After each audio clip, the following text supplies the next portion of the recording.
What is going on, everybody? Was having a great day, great night, wherever you're watching it from. Let's talk about why people draw apart. When two people come together, they're nothing more than hot air balloons.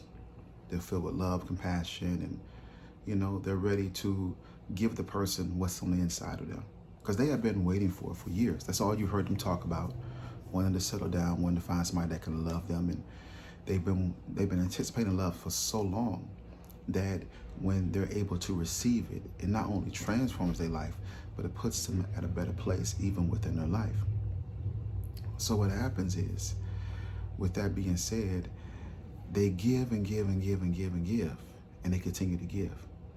But then there comes a time where not that it's not so much they lose focus, they don't know exactly what to give any longer.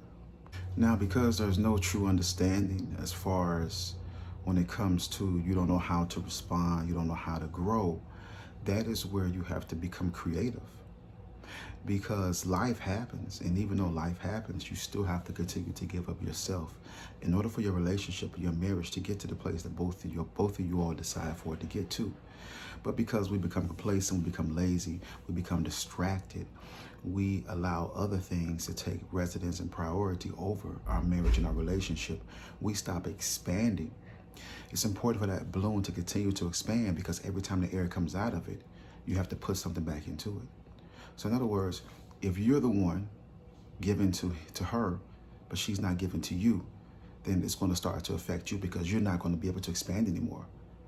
But if she starts to give to you, but you don't give to her, then she's not going to start expanding. And what's going to happen is, and vice versa, you're going to start complaining. You're going to start looking at your relationship. You're going to start looking at your marriage, and you're going to question, what is going wrong here? Why is it that I feel like I am the one that's making the attempt when it comes to making our relationship better, prioritizing some things, being consistent in the things that we need to do, talking about the gray areas, being able to communicate a little bit more efficiently when we're not together. And I don't know what it is when it comes to couples.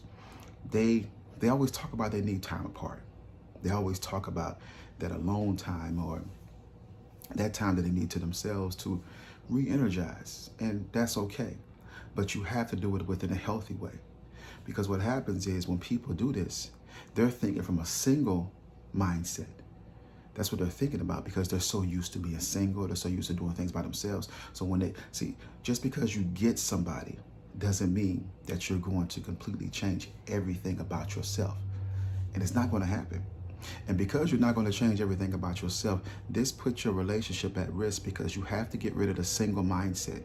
You have to get rid of the past lovers that did not love you correct. You have to get rid of the way you thought, talked, and the things that you did, because now it's not all about you. It's not all about you. It involves another person.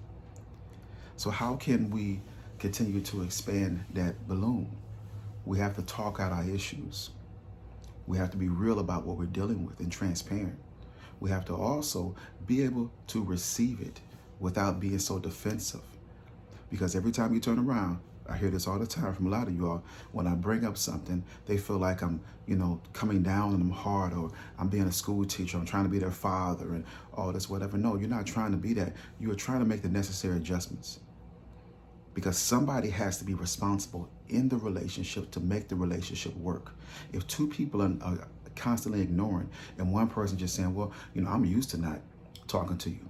I'm used to not communicating. I'm used to not giving affection. I'm used to not doing all these things, but they do it, or they do all those things when they want to do it, when it's convenient for them. And they wonder why none of their past relationships work, because they were comfortable not being affectionate and all these other things that allows the balloon to expand, you all. It is so crucial. That balloon is nothing more than the old balloon that is in the hospital, that the oxygen goes back in, opens and closes, opens and closes, opens and closes. And it's feeding your relationship. It's feeding your partner. And the love and the compassion and everything that we need to go into that balloon makes them a better individual. You all, it's impossible to make it without love. It's impossible to make it without giving your partner what they need. If we do not give them what they need, then how do we expect for the relationship to make it? We have to stop becoming and allowing ourselves to become so comfortable in our relationships that we think that they're not going to walk away, that they're not going to say, you know what, I'm tired. Because sometimes some people just sit back and see exactly what you're going to do first before they make their final decision. Doesn't mean that they don't love you. We've walked away from a lot of people that we've loved. But the problem is, even within loving somebody, you have to be able to receive, or they have to be able to play their role or play their part in order to make the relationship really work.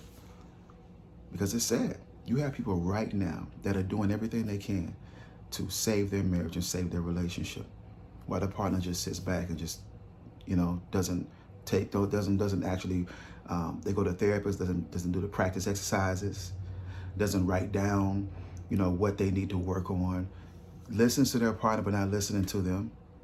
They're thinking about work, they're thinking about the kids, they're thinking about their job, they're thinking about what their girlfriend says to them, what their homeboy said. They're thinking about all these other things instead of trying to expand that balloon. So I need you all to think about that. What you all have and what you all do is crucial to the love and the growth between the both of you, all right?